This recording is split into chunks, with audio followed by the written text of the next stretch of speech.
Efésios capítulo 6, por favor, verso 10.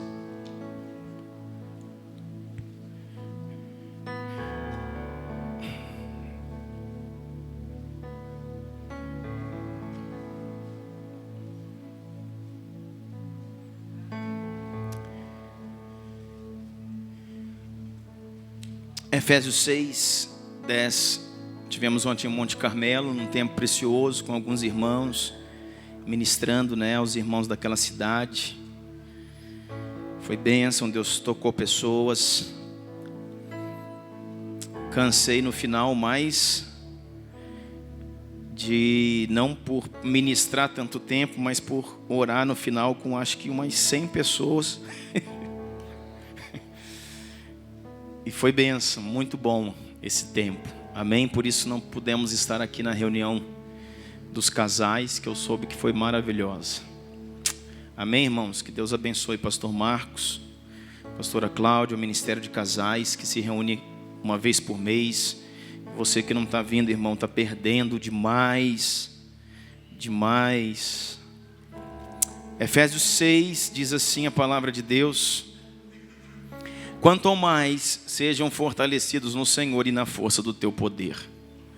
Quanto ao mais, sejam fortalecidos no Senhor e na força do seu poder. Vistam-se com toda a armadura de Deus, para poderem ficar firmes contra as ciladas do diabo. Revistam-se com toda a armadura. Então, detalhe do texto: não é com parte dela, é toda a armadura. Quer dizer que se você tem parte dela, se você tem o escudo, se você tem, o capacete, não funciona, irmãos, com armas isoladas, é toda a armadura. Revista-se de toda a armadura de Deus para poderem ficar firmes contra as ciladas do diabo, porque a nossa luta não é contra sangue e carne. Porque nossa luta, a luta do homem, a luta da igreja, a nossa luta não é contra sangue e carne, ou seja, a nossa luta não é contra homens, não é contra pessoas, mas contra principados, potestades, dominadores deste mundo tenebroso e contra as forças espirituais do mal nas regiões celestiais. Por isso, peguem toda a armadura de Deus para que vocês possam resistir no dia mau. O objetivo da armadura é resistir o dia mau. Então ele existe, o dia mau existe e vem para todos. Alguns estão passando por ele, outros já passaram, alguns dias atrás, outros passarão a partir de amanhã. Está amarrado, Está amarrado. Tomara que não seja amarrado em você, irmão? Amarra esse trem para lá. Mas eu quero dizer para você, o dia mau existe, e existe para todos. Por isso, peguem toda a armadura de Deus, vistam a armadura de Deus, para que vocês possam resistir o dia mau. Então, a armadura de Deus não impede o dia mau de chegar. Ela te habilita a lutar no dia mau, porque ele sempre vem. Amém? Amém? Depois de terem vencido tudo, permaneçam inabaláveis. Então diga assim comigo: a armadura de Deus me faz vencer o dia mau e permanecer inabalável. Detalhe do texto: a armadura de Deus, irmãos, não te faz sobreviver no dia mau. A armadura de Deus não te faz, não morrer no dia mau. A armadura de Deus te faz se manter inabalável. Então, se o dia mau quase te destruiu, por um fio você não foi embora, por um fio você não desviou, por um fio, se o dia mau, irmãos, te liquidou, quase liquidou a fatura, mas no final das contas você persistiu e falou: então, irmão, você está com problema de armadura. A armadura que você tem não é de Deus, não é de Davi, é de Saul. Tem que trocar de armadura, porque no dia mau, irmãos, é aquele dia, irmãos, que começa tudo dando errado e vai até o final do dia tudo dando errado. Mas no final do dia você fecha os olhos e diz: eu venci esse dia de forma inabalável. Eu não pequei, eu não murmurei, eu não caí, eu não tropecei. Aí você fala, difícil, hein, pastor? Irmão, ninguém falou que ia ser fácil. Na Bíblia não te garante nada que ia ser fácil. Jesus falou, no mundo tereis aflições. Jesus venceu o mundo. A Bíblia não diz que você, que eu também venceria. Mas a Bíblia diz que o Espírito Santo, que estava em Jesus, está em nós. E que nós faríamos não coisas iguais a Ele, faríamos coisas maiores. Então, se Ele venceu, nós podemos vencer melhor. Você está entendendo o que eu estou falando? Então é isso aí que está aí o Espírito. Portanto, fiquem firmes, cingindo-se com a verdade e vestindo a couraça da justiça. Portanto, fiquem firmes. Eu estou firme, então eu tenho que cingir a minha cintura com a verdade, ao cinto da verdade, o cinturão da verdade, a couraça da justiça. Cinturão da verdade, irmãos, me livra das mentiras de Satanás. A couraça que cobre o meu peito, a couraça é a da justiça, então protege, o meu ser de toda injustiça. Nos meus pés serão calçados com a preparação do evangelho da paz, segurando sempre o escudo da fé, na mão esquerda o escudo da fé. O que o escudo da fé faz? Apaga os dardos inflamados do maligno. Use também o capacete da salvação, que blinda sua mente, seus pensamentos. E a espada na mão direita do Espírito, a espada do Espírito, que é a palavra de Deus. Meu Pai, não acabou não. Última arma é, orem em todo o tempo no Espírito. Orar em Espírito, irmãos, é você trabalhar no Espírito, é você conectar o seu Espírito, é você fluir numa oração, conectando também em línguas. Orem em todo o tempo no Espírito, com todo tipo de oração e súplica. Para isto, vigiem com toda perseverança e súplica por todos os santos. Para isso, vigiem com toda perseverança e súplica por todos os santos. Então acaba aqui falando, irmãos, que a oração é por todos os santos. E esse todos os santos não é o Santo Tomé, Santo Antônio. Esse santo é um que está do seu lado aí, ó. Todos os santos. Nós somos santos, separados. Santo é separado, nós somos separados. Amém, irmãos? Espírito Santo, a Tua palavra, te agradecemos, te louvamos por ela e te pedimos, Pai, que seja descortinado em nós. Que o Senhor, Pai, abra um caminho de revelação, nos dê graça e nos leve a um lugar nessa noite, Pai, de fé, de posicionamento, de entendimento, em nome de Jesus. Amém, irmãos? O Efésios 6, o verso acho que 13, diz assim, porque a nossa luta não é contra carne e sangue, mas contra principados, potestades, dominadores, fala 4 classes, principados, potestades, dominadores e o que mais? E forças espirituais, contra principados, potestades,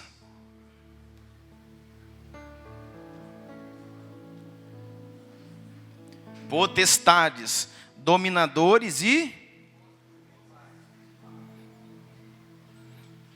Vê outra coisa aí que está melhor aqui na minha Bíblia. Hostes espirituais.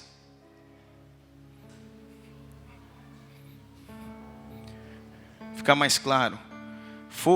Fortalezas espirituais. Forças espirituais. Irmãos, eu quero falar para você, espirituais. Eu quero falar para você, nessa noite, sobre mente dividida. Sobre mente dividida, sobre uma mente, irmãos, que não está nem dentro nem fora, às vezes está dentro, às vezes está fora.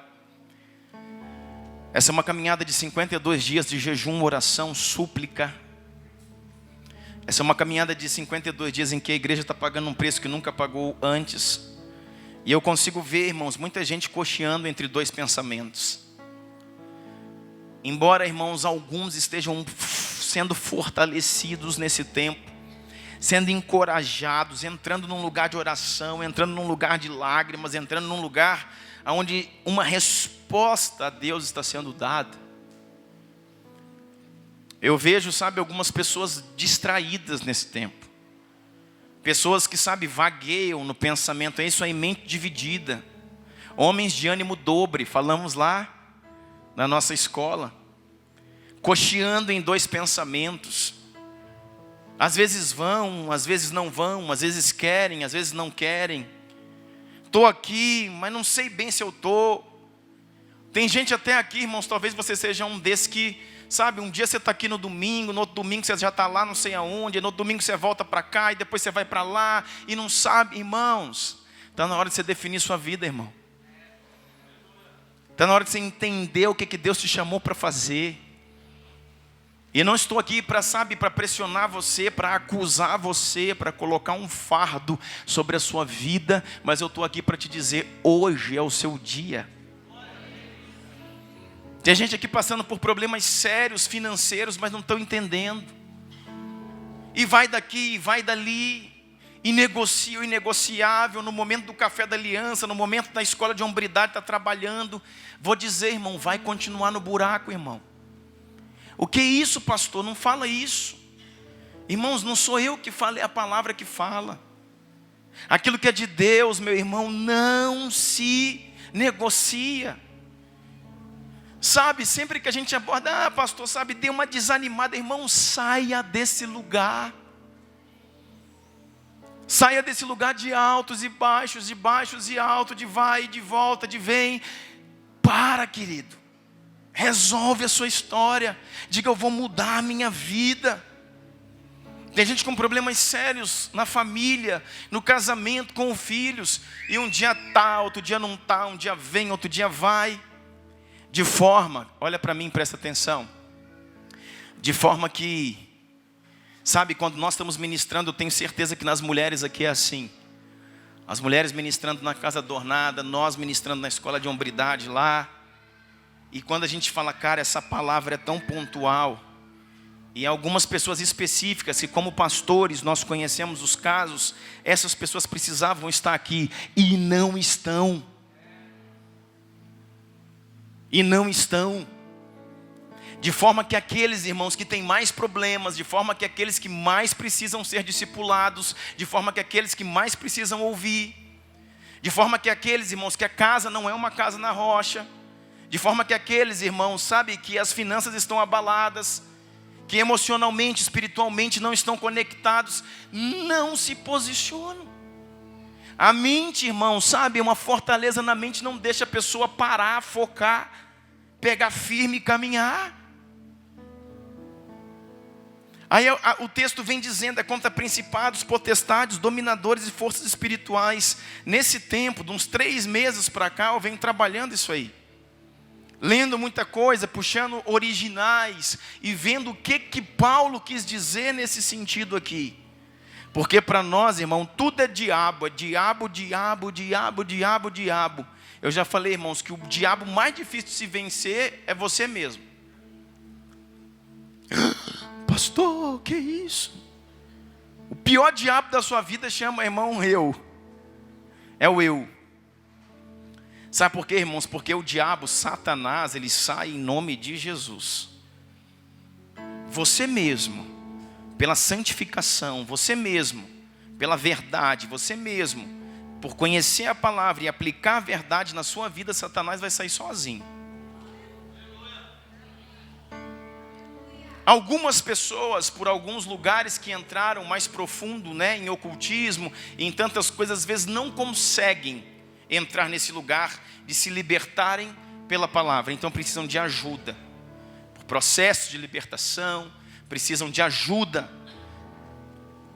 Mas vai ser ajudada e também vai sair dali. Por quê? Porque quem estiver trabalhando com ela vai trabalhar pela palavra. A libertação é pela palavra. Conhecereis a verdade vos libertará.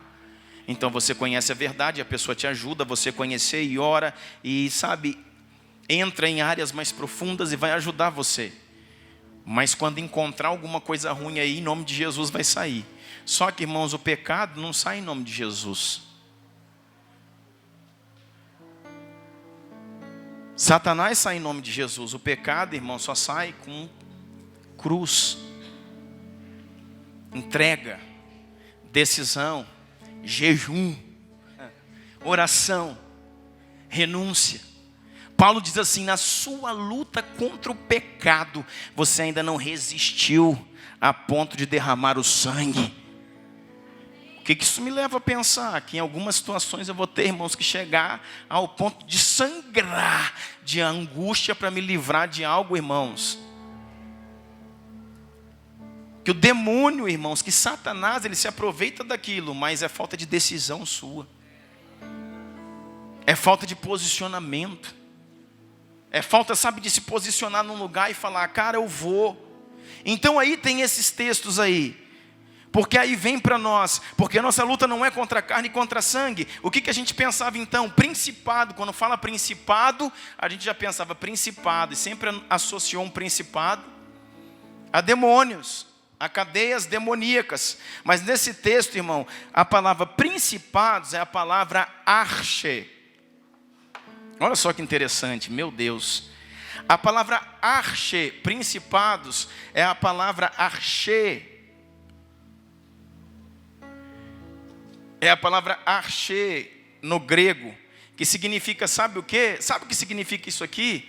A sua maior luta. Aqui está as maiores lutas da sua vida. E se você vencer isso aqui, você sai de uma mente dividida. E quais são, pastores, as maiores lutas da minha vida? Nossa luta, a minha luta, a sua luta não é contra a carne, não é contra o sangue, mas contra principados. Arche, sabe o que significa isso aqui? Origem. Olha só que doido. Pastor, o que é origem? Origem, começo, da onde vieste. Já pegou aí? A maior luta da sua vida para sair de uma mente dividida e sair de um lugar onde você pode usar uma armadura e vencê-la, é vencer, irmãos, a sua origem. É vencer a sua origem, é vencer a sua origem. Quando o texto fala de arche, não é a origem do homem espiritual que vem de Deus, mas é a origem humana. Está falando de pais, de antecessores, dos lugares aonde você veio. Está falando justamente, irmãos, de todo tipo de coisas que foram feitas, que vêm sendo conectadas na sua vida. Aí aqui entra processo principalmente de cura. Tem muita coisa, irmãos, na cura interior, que está ligado justamente a origens, a lembranças. E é onde você entra em cativeiros espirituais, que são cativeiros da alma. E enquanto você não se liga nisso, você vai dando, brechas, para que o inimigo da nossa alma, que é Satanás, realmente vai entrando e dificultando as coisas. Mas a princípio são cativeiros da alma. Origem, lembranças, processos. A pastora Karine estava falando aqui, processos. Da onde viemos, do que aconteceu na nossa infância, na nossa adolescência. O pai, o padrasto, o vizinho, não sei quem mais. Origem. Você precisa, irmãos, vencer esse lugar. Você precisa vencer os principados. Arche, origem. Você tem que curar a sua origem. Você está me entendendo? Quantas coisas ainda nos prendem, irmãos? Quantos homens bem-sucedidos, às vezes financeiramente, bem-sucedidos, nos seus títulos, nos lugares que chegaram, mas estão presos em coisas do passado. Estão presos em coisas que ficaram lá para trás. Fala de paternidade, como diz a pastora Karine, muitas mulheres, principalmente, mais ainda do que os homens, se fecham por causa disso, por causa da lembrança do pai, a referência de pai. Irmão, o seu pai é o Senhor. E tudo aquilo que um pai natural não te deu, Deus pode te dar. Você tem que se entregar ao Senhor. Você tem que, irmãos, ter no Senhor a capacidade de, sabe, de deitar no seu colo, debruçar no seu peito, como o apóstolo João fazia. E ter na pessoa do Espírito Santo a cura das coisas do passado. Por quê? Porque é a origem. E qual que é o outro tema que está aí, o outro ponto? Principados e potestades. A palavra potestades, olha só que legal. Aí eu vi um outro lado disso aqui, exousia, um pouco diferente daquela autoridade, sabe aquela autoridade que vem do Senhor? A exousia aqui, mas ainda é coisa que se remete a algo parecido, poder de escolha.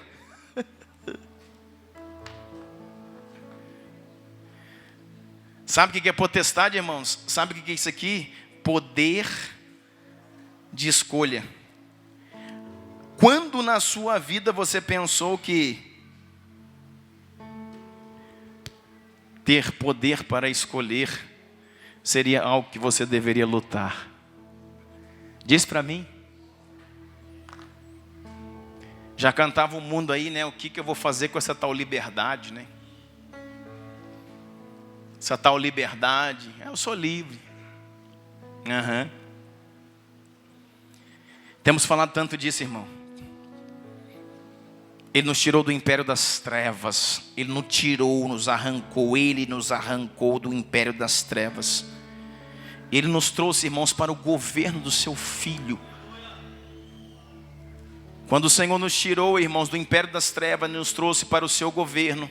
Dizia isso essa semana, acho que lá na escola também. Nós, irmãos, nós não ficamos livres. Nós só mudamos de Senhor. Só isso. Nós saímos do domínio de Satanás e caímos, né, e fomos trazidos para o governo de Cristo. Porque Ele pagou as nossas dívidas e a dívida nossa é impagável. A única diferença é que o nosso Senhor, que é Deus, não nos trata como um escravo, mas nos trata como filho, embora sejamos servos. E agora mesmo dado a nós um livre-arbítrio, porque o Senhor te dá uma consciência, diga consciência, então precisa partir daqui, pelo amor de Deus, entenda isso. Parte da mente. Por quê? Porque embora você seja servo de Cristo, por isso que você adora ao Senhor. Não é assim que a gente chama Deus de Senhor, meu Senhor. Senhor é dono, irmão. Senhor com S imenso de maiúsculo. Ele é o verdadeiro Senhor, o verdadeiro dono de tudo. Nós somos a sua propriedade particular. Ele é o nosso dono, Ele é o nosso Senhor. Mas Ele nos deu, irmãos, uma mentalidade de filhos. Um espírito de filhos pelo qual clamamos, Abba, Pai. E tudo parte do entendimento, porque como filhos Ele também nos deu livre arbítrio. Então Deus não impõe que possamos viver debaixo do seu senhorio. Ele nos deixa entender que temos uma condição de servos e pelo livre-arbítrio nos submeter a esse lugar. Quem está comigo aqui? Está entendendo o que eu estou falando? Ele te permite entrar nesse lugar. Pelo seu livre-arbítrio, pela sua escolha. Então, irmãos, potestade aqui é poder de decisão. E quanto de poder de decisão que você tem, irmão, tem te destruído. Eu decido não ir. Eu decido não entregar a Deus o que é dele. Eu decido não participar. Eu decido não sacrificar. Eu decido não me envolver. Eu decido hoje pelo caminho mais fácil. E aquilo que chamamos de liberdade, achando que era o maior atributo do homem, potestades, poder de escolha. Diga assim comigo, eu preciso escolher.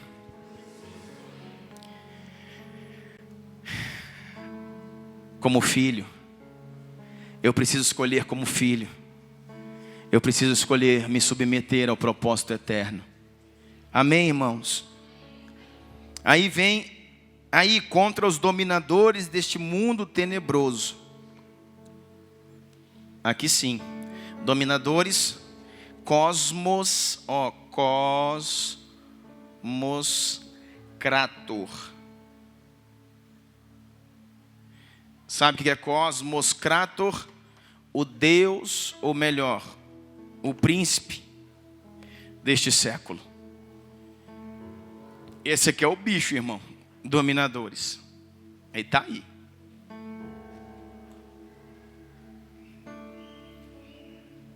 Dele não vou gastar tempo falando, não. Deixa que o Mário falar para você lá. E contra as forças espirituais do mal, as hostes. Olha só que legal isso aqui, gente. A palavra mais original que eu peguei, irmãos, é poneira ou ponéria, que é uma palavra muito semelhante à porneia. Sabe o que é porneia, irmãos? Pastor Marquinhos sabe o que é porneia.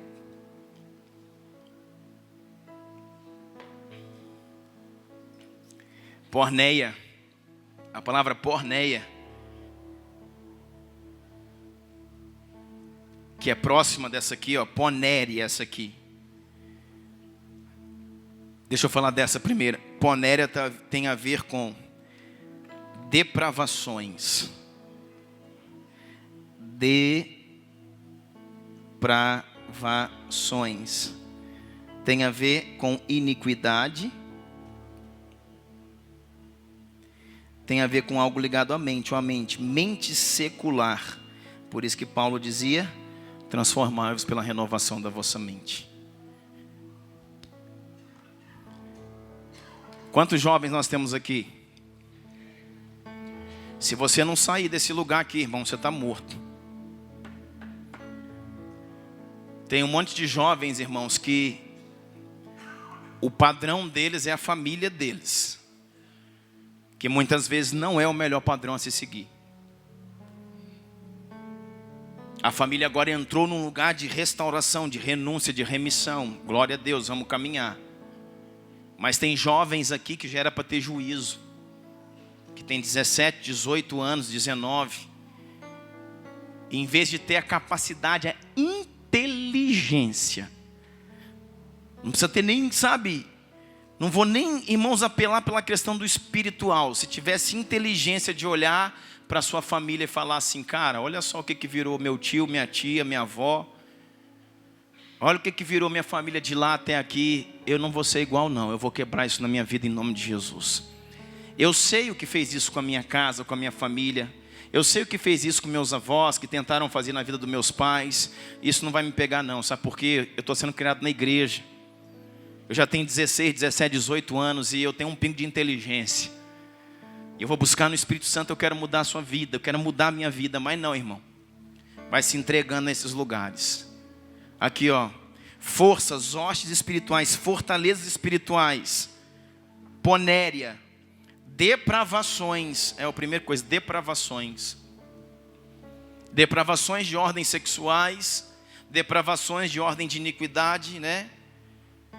Que são os pecados crônicos e uma mente secular, pensar como a mente do mundo. Sabe o que está aqui, irmãos, em ponéria, quando você vai ler?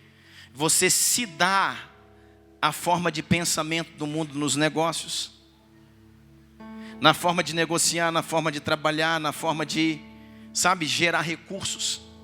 Sabe o que está aqui na ponéria? A forma de você se adaptar à forma do mundo, na forma da moda, na forma de se vestir, na forma de coisa. Mas porque isso aqui é a moda? Vou dizer, sua moda é o céu. A sua moda é a moda dos anjos. Eu quero dizer para você, irmãos, esse é um cuidado muito grande que nós vamos ter que ter nos últimos dias. Todo mundo vai andar bonito, cheiroso, pode andar arrumado, mas, irmãos, cuidado com o narcisismo, cuidado com a hipervaidade, cuidado com as tendências do príncipe deste século, que dita o rumo do mundo, e a igreja vai nesse rumo, a igreja vai contra. Irmãos, igreja é contra a cultura. Cristianismo é contra a cultura. Cristianismo, irmãos, é remar contra a maré. A correnteza está vindo aqui, ó. Está todo mundo andando aqui, você está vindo para cá. Na forma de pensar, na forma de vestir, na forma de se mover, na forma de ser social. Existem, irmãos, as normas do príncipe desse mundo. E Paulo fala claramente: não vos conformeis. Conformar é tomar forma. Se você tem uma massa de pão, de bolo, uma massa de bolo, e você joga aquela massa numa forma quadrada, o bolo é quadrado. Se você joga na forma redonda, o bolo é redondo. Amém? Isso é conformar. A massa se conformou com a forma. Ei, o mundo tem uma forma. O mundo tem uma tendência. O príncipe deste século dita as tendências para o lucro, as tendências para a moda, as tendências para as movimentações do mundo. As tendências das músicas, todas as tendências são ditadas pelo príncipe deste século, as tendências do mundo, porque ele é o príncipe desse mundo. Mas nós não somos do mundo, como eu do mundo não sou. Jesus falou isso. Vós não sois do mundo, como eu do mundo não sou. Olhem para o céu, a celestial, a cultura do reino, a cultura dos anjos. Entendam como os céus se movimentam e se conformem ao padrão do céu. Por isso que a oração que eu vos ensino é: venha a nós o teu reino, assim na terra como nos céus. A oração da igreja é: venha a nós o reino, venha a cultura do reino. Então nós vamos cantar o que o reino celestial canta. Vamos nos vestir como o reino celestial se veste. Vamos falar o que o reino celestial fala. Vamos, irmãos, nos movimentar como os céus se movimentam. Porque esse é o papel da igreja. Trazer a cultura do reino para a terra. O papel da igreja, irmão, não é aceitar Jesus aqui e ficar, torcendo. Ai, tomara que eu não peque, tomara que eu não erre, tomara que eu não caia, tomara que eu não perca minha salvação. Ficar esperando a morte chegar para ir morar no céu. Esse não é o papel da igreja. Irmão, salvação não é o fim das coisas, é o início. Salvação não é você aceita, conhece, se entrega a Jesus, aí trabalha a vida inteira para no final da sua vida você ser salvo. Não. Salvação não é no final da vida, salvação é no começo. Quando você recebeu a Jesus, Ele se tornou Senhor, você já é salvo. E porque você é salvo, você tem uma missão. E a sua missão é atrair a cultura do céu e abafar a cultura da terra. Mas se a igreja, irmãos, se move juntamente com a cultura do Deus desse século, do príncipe deste século, então a igreja não tem mais o que fazer aqui. Por isso que a igreja aumentou em número, aumenta, número de evangélicos cresce no Brasil. E o Brasil continua sendo o país do pecado, o país do carnaval, o país da corrupção. Porque a igreja cresce, mas não tem força. Porque quem dita o rumo é o príncipe deste século, não é o Rei dos reis e o Senhor dos senhores. Então, se você vence isso aqui, você é curado na sua origem. Você tem o poder de escolha, e no poder da sua escolha você escolhe certo. Você vence as ações de Satanás, Cosmocrator, e você sai desse lugar de depravações.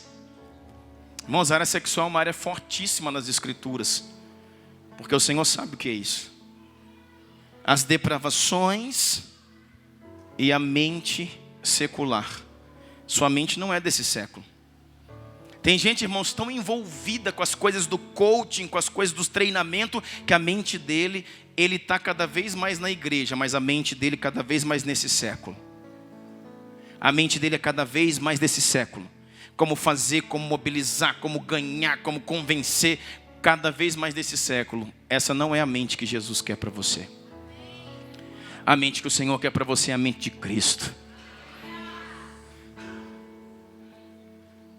Você está entendendo isso? Sem mim nada podeis fazer. Querido, nós precisamos definir mente dividida. Falamos um pouquinho disso lá na escola na quinta-feira, sobre o homem de ânimo dobre.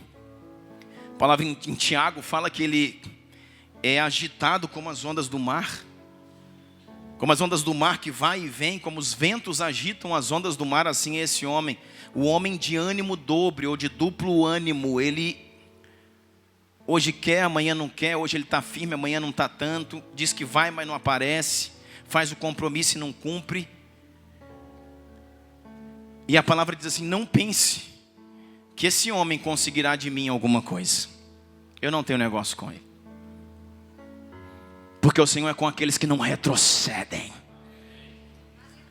Se o meu justo retroceder, a minha alma não tem prazer nele, diz o Senhor.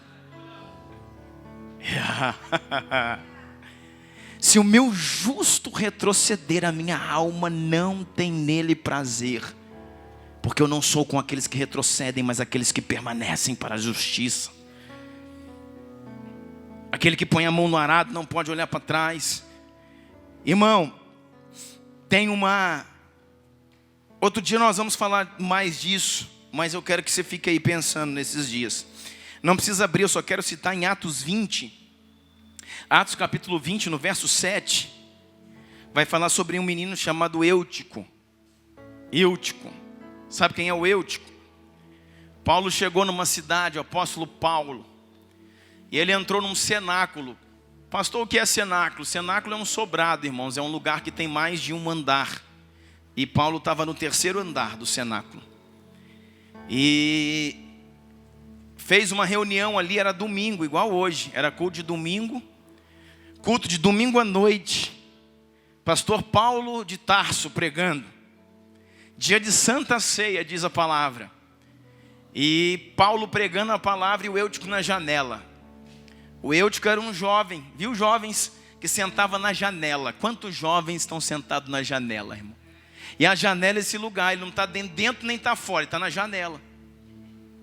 Janela, irmãos, é estar em cima do muro. E desde que eu sou menino, do tamanho de vocês aí que eu ouço, sabe, o pastor meu lá dessa época dizendo: irmão, sai de cima do muro, porque o muro já tem dono, e ele é do diabo. Está entendendo isso? Então o Eutico está na janela, e olha lá, ele está na janela sentado. E quando alguém senta na janela, irmão, né, ele está lá sentado lá com os pezinhos para dentro, mas a sua visão, os seus olhos estão para fora. Então ele olha para dentro e olha para fora, olha para baixo, olha para frente, vê o vento, vê as árvores, vê a movimentação de quem está fora, vê a movimentação do mundo. Aí ele olha para dentro, olha o culto. Pois é, como eu orei aqui nessa noite, abafando aqueles que vêm somente para avaliar um ambiente. Aqui não é lugar de avaliação, aqui é lugar de adoração. Então ele está olhando o que está acontecendo. Aí vê o pastor Paulo pregar, e olha para o relógio, olha para o Paulo, e olha para o relógio, e puxa o zap, manda uma mensagem. E manda e vai, e olha para o Paulo, e olha para o relógio, o culto está longo, e ele está na janela, irmãos. É nesse lugar de janela, que não está dentro nem está fora, que o coração dele não está nem com Paulo e com os cristãos, e nem está com o mundo, está com os dois.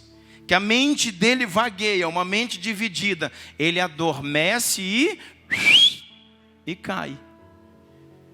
Isso te fala alguma coisa? Que quem está na janela desse jeito tende a cair. Vou te falar, cai para fora. Ele não caiu para dentro, ele estava dormindo assim, ele podia fazer assim, né? E cair para dentro, aí não tinha acontecido nada, ele ia tomar só um susto. Mas como ele caiu para fora, caiu do terceiro andar. E aí? Morreu. Morreu. Isso parece historinha, né? A gente fala e ri, irmão, pensa isso acontecendo. Isso é historinha não, querido. Isso é a palavra de Deus, é um ato verídico que aconteceu no ministério de Paulo. Pensa alguém morrer no meio de um culto na igreja, irmão. Pensa alguém morrer no meio do culto. O cara caiu de cima do telhado, pastor, no meio do culto e morreu. Que desespero, querido. Eu penso os irmãos em desespero. Eu penso o pai, a mãe em desespero. Os familiares, os outros irmãos. Acabou o culto e tal. E o Paulo falou, o que é isso? Todo mundo pensa, todo mundo gritando, descendo, sabe, as escadas, aquele desespero. Paulo, o que aconteceu? O Eutico. O Paulo, não, o Eutico, aquele da janela, ele caiu, mas e aí? Caiu para fora. Quebrou o pescoço e morreu. Se ele caiu para fora, sabe que o Espírito me diz que ele estava já mais para fora do que para dentro. E tem gente nessa condição, irmão. Quando está no momento de salvar os filhos, de investir nos filhos, irmão, arruma um passeio. Quando está no momento, irmão, de fazer alguma coisa, vai para o aniversário. Quando está no momento, irmãos, cuide da sua casa. Entenda o momento. Entenda o processo. Tem coisas que você tem que, sabe, estalar o Espírito e falar, irmão, o meu filho não pode perder isso, mas nunca na vida. Ele vai ter aniversário para ir uma vida inteira. Mas esse é o momento de eu mudar o seu destino. Distraídos, cansados, sobrecarregados, levitando, irmão, presta atenção no momento. Presta atenção no momento. Ele caiu. Tem muita gente, irmãos, foi nos avisado nas primícias que no decorrer desse ano não chegariam até o fim. E tem gente ainda negligenciando o que Deus fala. É só hoje, é só amanhã, é só um momento. Não, irmãos, você está se afundando, sua casa está caindo e você não está percebendo. Aí, irmãos, o Paulo, o Paulo desce lá e fala, não vai acabar o culto assim não. Desceu lá, está lá o Eutico com o pescoço quebrado, destroncado. O Paulo vai lá, deita em cima dele e diz que o Espírito de Deus que está sobre mim passe para ti, levante agora em nome de Jesus. E ele levantou. Quando esse menino levanta, irmão, pensa a igreja. Aí o fogo pegou, né? Aí diz, Paulo falou, vocês acham que acabou o culto? Volte todo mundo para cima, eu vou continuar minha pregação. E diz que ele pregou até o dia amanhecer. Está na Bíblia, vai lá e lê. Porque, irmãos, esse é o evangelho que nos trouxe até aqui. Não é o evangelho do fraco, do frouxo, das técnicas de desenvolvimento, é o evangelho da verdade, baseado no poder do Espírito Santo, baseado na glória do Deus Altíssimo. O que eu quero dizer para você é isso, uma mente que vagueia, uma mente dividida. Outro personagem que está lá em 2 Samuel 6, a partir do verso 16, é uma moça agora, chamada Mical. Mical também está na janela. E no momento que seu marido, seu esposo está chegando, abriu-se os portais de Jerusalém, e ele vem carregando, trazendo a arca da aliança, que há anos e anos e anos e anos e anos estava fora de Jerusalém. Agora Davi se tornou rei sobre todo Israel, e vai buscar a arca da aliança, e traz de volta. E quando ele está vindo, o rei vinha na frente com um cavalo todo bonito, o brasão, o estandarte do rei. Ele vinha com a coroa, ele vinha com o cetro. Vinha alguém puxando o cavalo na frente, o estandarte do rei. E o povo gostava de gritar, Saul mata 1000, nosso Davi mata 10.000. Ele é o nosso rei. Ele já era ovacionado antes de trazer a arca. Nesse momento então, irmãos, Davi, ele não tem uma mente dividida. Davi não trabalha, sabe, irmãos, pela fama, pelo sucesso, pelos aplausos. Não trabalha, sabe, pelo curso desse mundo. O que ele faz? Ele tira toda a roupa dele real. Tirou a coroa, tirou o cetro, mandou o cavalo embora e entrou no meio dos soldados.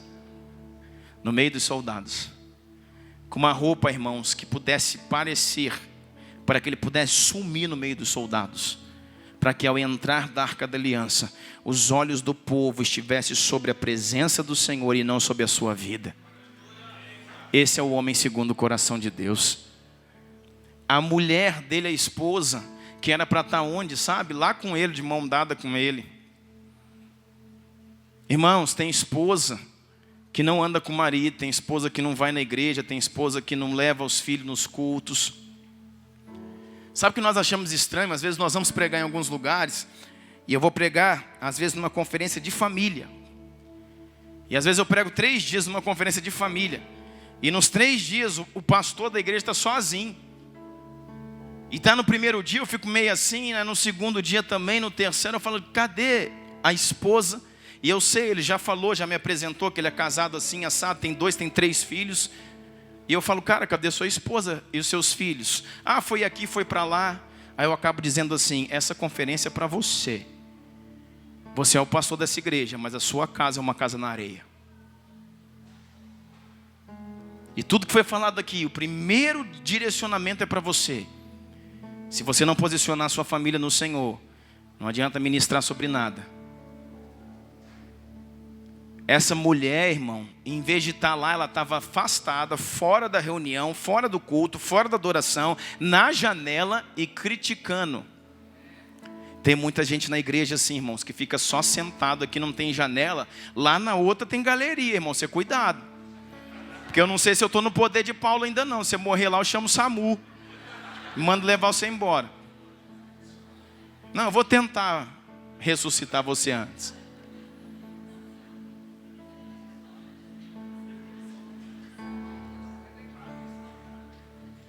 Lá tem altura, vigia.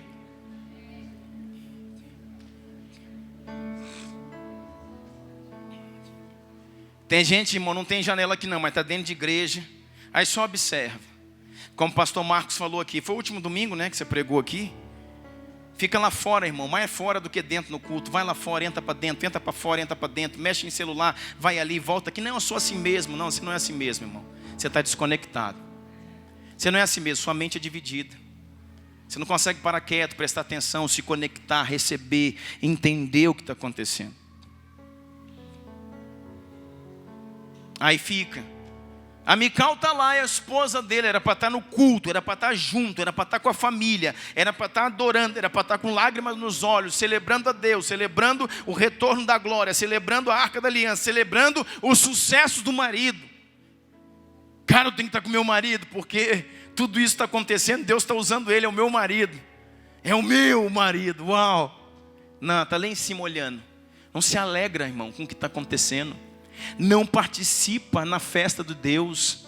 Não se investe, não se dá, ela está lá. Sabe por quê, irmãos? Ela não conseguiu quebrar isso aqui, ó. Ela tinha uma mente dividida, porque ela tinha principados sobre a vida dela. A origem de Mical era a origem de Saul. E Saul foi rejeitado, desabilitado por Deus. E a ação da vida dela era uma ação de Saul. Uma ação que busca a glória de homens. Talvez ela esteja pensando, cara, o que meu pai na vida sempre quis foi a glória do povo. E agora que meu marido está pronto para receber a glória do povo, sem endeusado, ele me faz uma coisa dessa, ele abre mão da glória. Não entendeu nada. Não entendeu nada. O Saul, irmãos, o pai dela chegou a fazer um monumento dele mesmo para que o povo adorasse. Sempre foi alguém que buscou a glória. Quando ele foi rejeitado por Deus, ele chegou para o profeta e falou assim, eu fui rejeitado, Deus me rejeitou. Mas, ô profeta, me honra diante dos homens. Profeta, como é que eu vou te honrar se Deus te rejeita? Não me honra diante dos homens.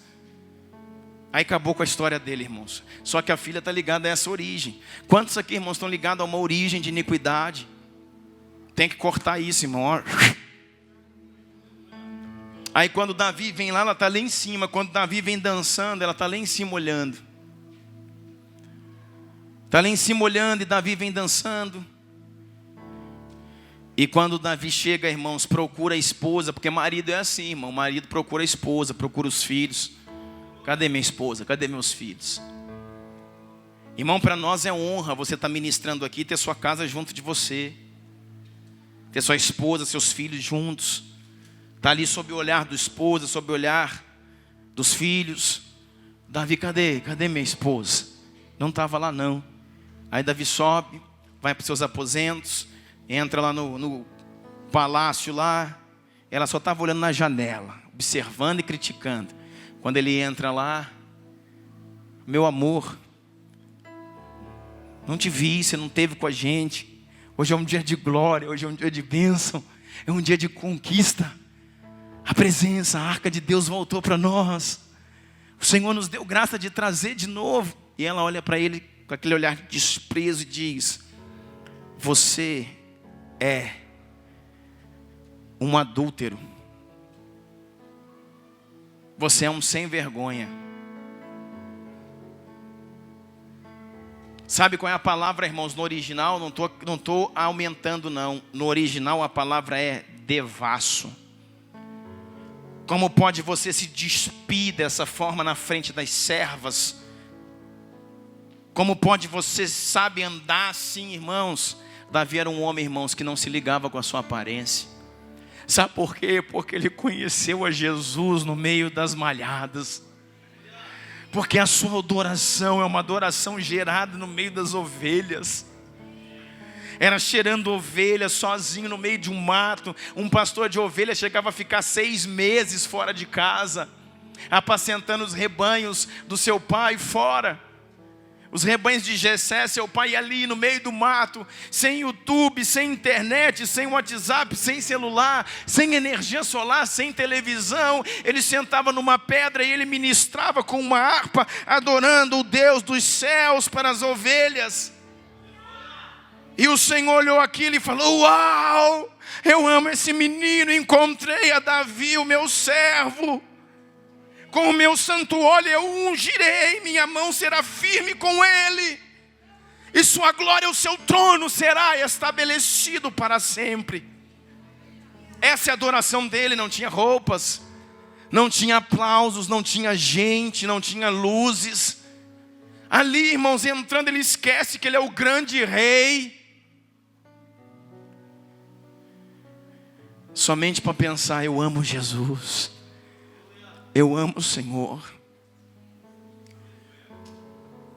E nesse dia, Pai, nada mais é importante do que o teu sorriso. Rei meu e Deus meu, receba de volta a arca da aliança.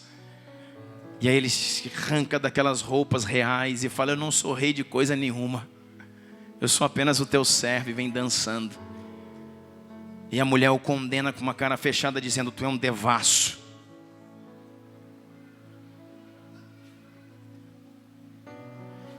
Você está entendendo isso, irmãos?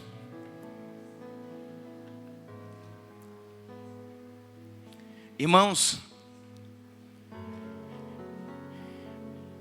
a palavra diz que a Bíblia diz que as nossas palavras são sementes.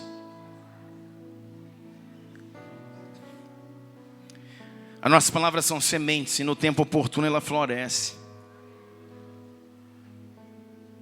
Sabe quem cultivou uma palavra viva no coração de Davi, para que no tempo oportuno florescesse? A sua esposa. Davi era o homem segundo o coração de Deus. Quando casou com ela, Davi já era o rei escolhido.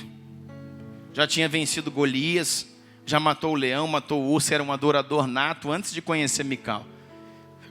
Mas no momento como esse, quem fala uma vez, falou 2, falou 3, você pode ter certeza disso, que ela fala: você é um devasso.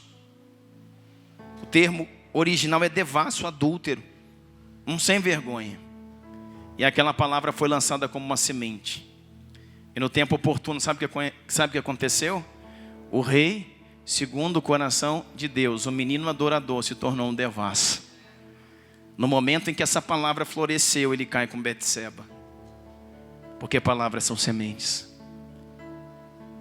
Porque aquela que tinha que proteger a sua família abriu uma brecha, um respaldo para que Satanás pudesse entrar.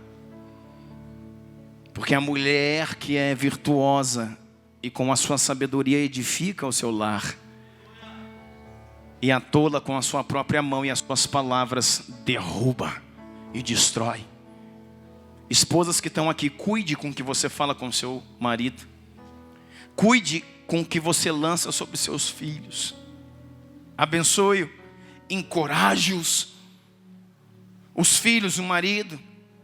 Eu não sei se você sabe disso, mas o homem é a plataforma, a mulher é edificação, edifica. A edificação, irmãos, precisa vir de uma mulher com palavras e atitudes de virtude. Eu te abençoo em nome de Jesus. Encoraje seu marido, encoraje seus filhos, encoraje a sua família. Libere palavras, sementes que os fortaleçam. Tudo isso aconteceu por quê, irmãos? Porque no momento da conexão espiritual ela estava na janela. E quem está na janela não sabe se está dentro ou se está fora. Não sabe se veio para a igreja como um espectador ou se veio na igreja como um adorador. Não sabe se veio como um analista crítico. Vamos ver o que vai dar hoje. Ou veio render honra, louvor e glória ao Senhor. Nessa noite eu queria te pedir isso. Que você saísse desse lugar, irmãos, de mente dividida. Quando Elias vai restaurar o altar que está em ruína, ele chama o povo e fala isso: até quando vocês vão cochear entre dois pensamentos? Quem quer servir Baal, vai servir de uma vez, dá licença. Quem quer servir ao Senhor, se posicione aqui. Até quando? Você está entendendo isso?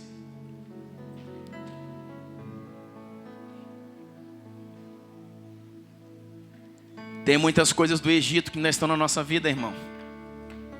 Muita coisa do Egito que está na nossa vida. Muita coisa do Egito. Na forma como nós pensamos, como nós falamos, como nós negociamos, como nós movimentamos, como nós nos vestimos. Muita coisa do Egito. Eu não quero falar mais hoje, eu estou com vontade de orar. Eu só quero ler um texto que você está cansado de saber, de conhecer. 1 de Pedro 2,9. Lança para mim 1 de Pedro 2,9. Vós, porém, sois geração eleita, sacerdócio real. Vocês são uma nação santa. Vocês são um povo de propriedade exclusiva de Deus, para anunciar as grandezas daquele que os chamou das trevas para a sua maravilhosa luz. Vocês, irmãos, nós somos geração eleita, sacerdócio real, nação santa e povo exclusivo de Deus. Você é povo exclusivo de Deus. Você é só dele. O Senhor diz: eu sou Deus zeloso, não divido a minha honra com ninguém. Você é só dele. Ele não te divide com o príncipe deste século. Você é só do Senhor, lavado, remido, comprado pelo sangue de Jesus. Amém. Fica de pé comigo, vamos orar.